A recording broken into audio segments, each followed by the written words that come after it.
sintonía de este espacio a través de la señal de Globovisión. El doctor Carlos Raúl Hernández nos continúa acompañando. Carlos, hemos hablado un poco de las implicaciones de las potencias en el mundo, que estamos siguiendo de cerca estos acontecimientos, y nos quedaba también por ahí una pregunta pendiente acerca de las reacciones y de las vinculaciones con Venezuela. Por cierto, a propósito, este jueves se desarrolló una manifestación en el centro de la ciudad capital a favor de Irán.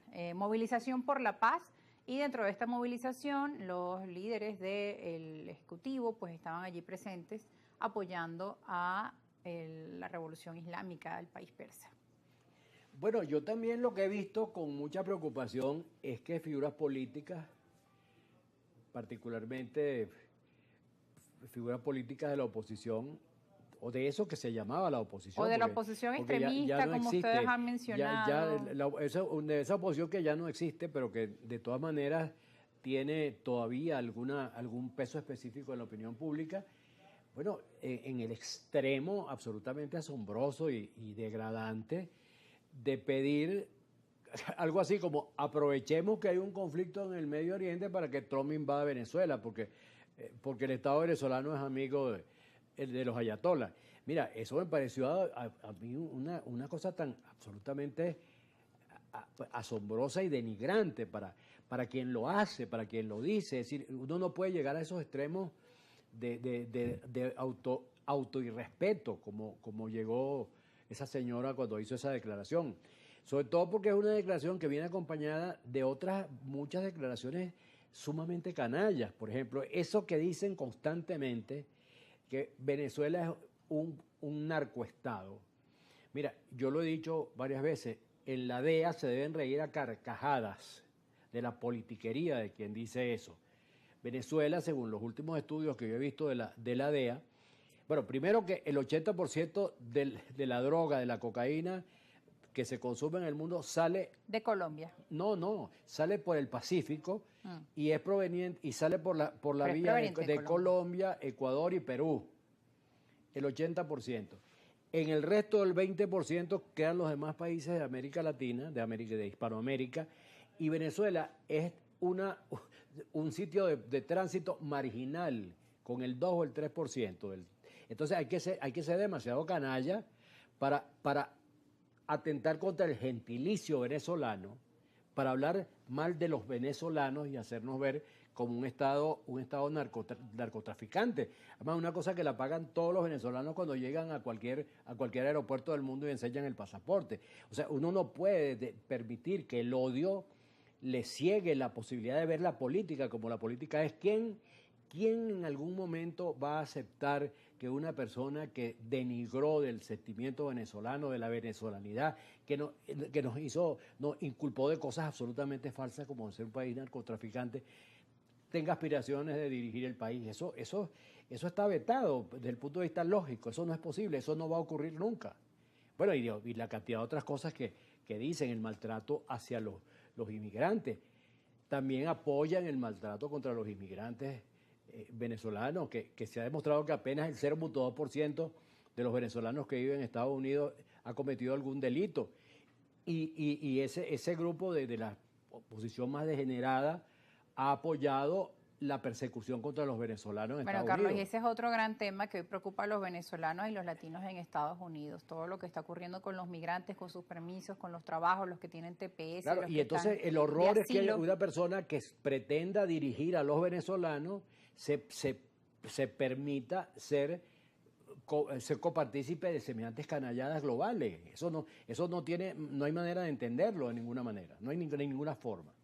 Bueno, llama la atención, ¿no? En medio de un contexto como el nuestro, donde, como tú bien dices, tienen una gran incidencia en la opinión pública nacional, y lo vimos también en las recientes elecciones con los índices de abstención que fueron importantes para la oposición, y que además Venezuela camina ahora hasta un nuevo proceso electoral para elegir sus alcaldes con esto de fondo, ¿no? Con esa coyuntura.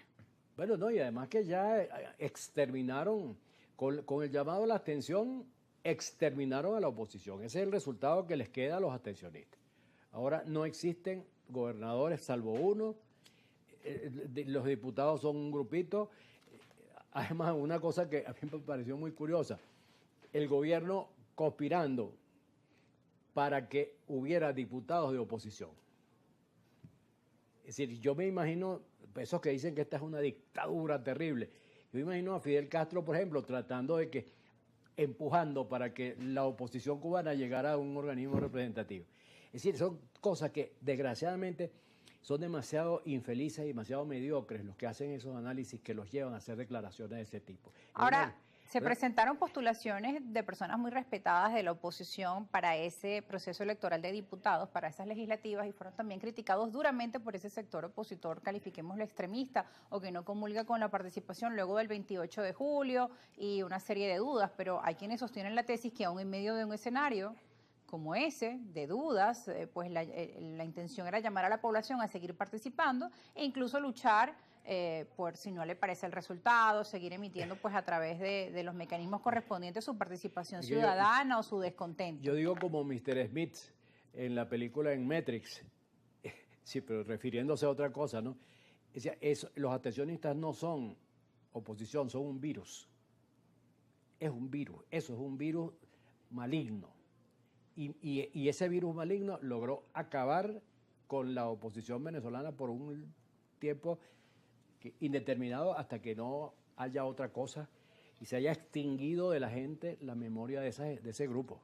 Pero ahora, parece difícil, porque es lo que hemos visto en los últimos años, pareciera que estuviéramos como en un loop donde los hechos se repiten una y otra vez, una y otra vez. Tú me comentabas antes de entrar a la pausa que ya lo que hemos visto en este proceso lo hemos visto en el pasado y nuevamente. Entonces, ¿qué haría falta para que podamos salir de este loop permanente, ¿no? De esta situación?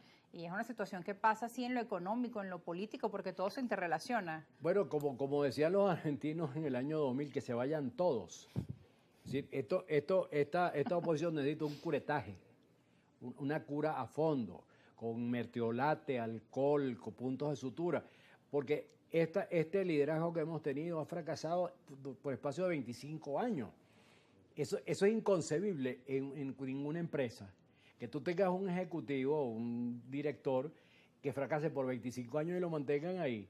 El año que fracasó lo quitan. Aquí no. Entonces tú ves que se reciclan y se reciclan y se reciclan y diciendo siempre las mismas pendejadas, las mismas pistoladas, las mismas superficialidades, sin ningún conocimiento de la política real, de la mentalidad de la gente, de lo que hay que hacer, de la manera como se relacionarse con el gobierno. Eso es una tragedia. Por eso te digo que son, como dice Mr. Smith, un virus. ¿Pero crees que hay posibilidades de salir de esa situación? No, siempre hay posibilidades, claro. ¿Has visto quizá dentro de la oposición algunos liderazgos que, digamos, con el tiempo puedan quizá tomar cuerpo y tener unas propuestas que son las que quiere escuchar los ciudadanos, están aplastados porque